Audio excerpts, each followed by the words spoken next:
अस्सलामुअलैकुम। उम्मीद करता हूँ आप सब लोग ठीक होंगे।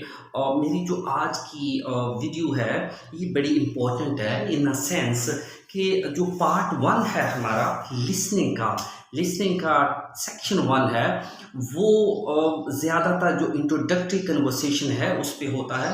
और इसमें यूजुअली दो स्पीकर होते हैं जो किसी भी इंट्रोडक्टरी कन्वर्सेशन जो है उसको कैरी आउट करते हैं। पहली बात तो ये है कि इसमें दो तीन ऐसे पॉइंट्स हैं जो इंतहाई अहम हैं। पहली बात तो ये है कि ये रिलेटिवली आसान होता है सेक्शन दूसरे सेक्शंस की निस्बत। इसमें 10 क्वेश्चंस होते हैं जो इंट्रोडक्शन से रिलेटेड होते हैं in most of the cases.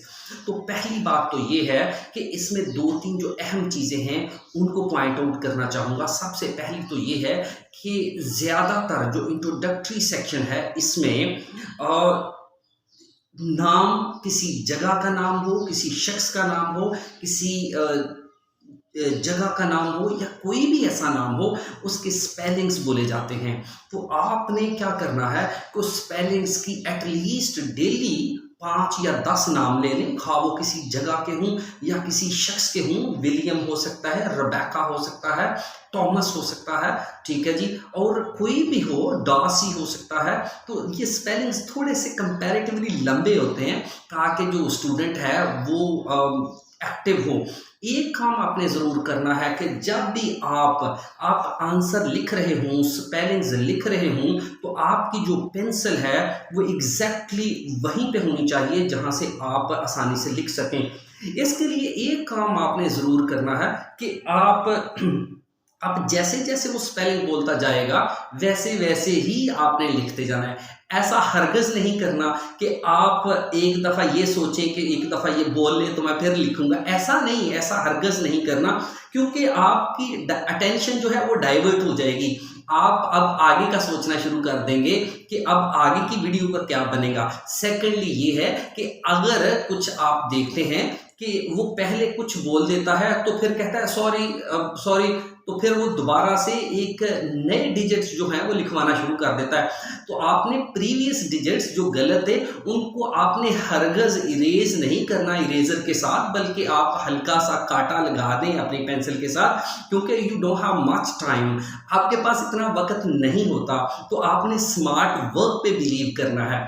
आप 5 नेम ले लें, शख्स, जगह या चीज के, तो वो आप उनकी कोई 3 या 4 दिन प्रैक्टिस करें। अगर आप 3 से 4 दिन प्रैक्टिस करेंगे तो आप हैबिचुअल हो जाएंगे।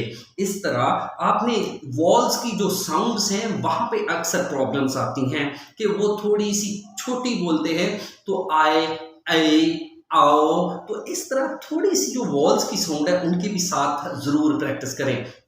एक बात, दूसरी बात ये कि स्पेलिंग्स के अलावा वो डिजिट्स जो हैं वो भी समटाइम्स, जैसे फोन नंबर हो गया, कोई कार का नंबर हो गया, कैब नंबर हो गया, जैसे आप टैक्सी का कोई जो नंबर है वो हो जाता है। तो आपने क्या करना है कि टेलीफोन के नंबर ले लें या किसी कोई गाड़ी का नंबर ले लें।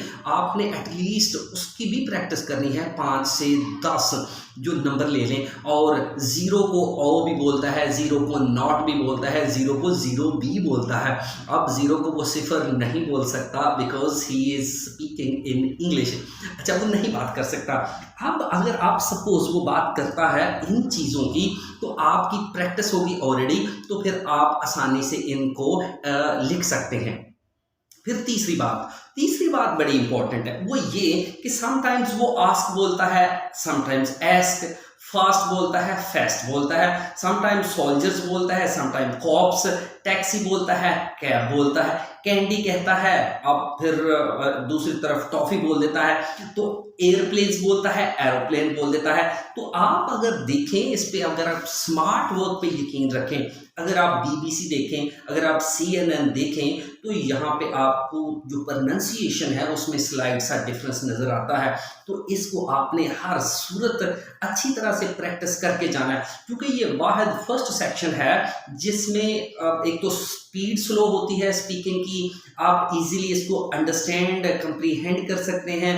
और ये एक, चूंकि लिसनिंग जो है वो इतना आसान नहीं है, ये वाहिद एक सेक्शन है जिसमें तीनों चीज़ें ही इन्वॉल्व होती हैं। इसमें आप एट ए टाइम पढ़ भी रहे होते हैं, लिख भी रहे होते हैं, और थर्डली आप सुन भी रहे होते हैं। ये तीन चीज़ें एट ए टाइम करना होती हैं, इसलिए आपको एक्टिव रहना होगा।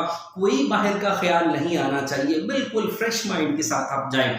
फिर ये तीनों चीज़ें जो हैं ये आपका हौसला बढ़ाएंगी। अगर आपके 10/10 आ जाते हैं फर्स्ट सेक्शन में, तो दूसरे सेक्शन में आप इजीली जाएंगे। हाँ जी, तो आपका मोरल ऑलरेडी हाई होगा, तो आसानी से आप जो है वो सेकंड जो है उसको भी कैप्चर कर लेंगे।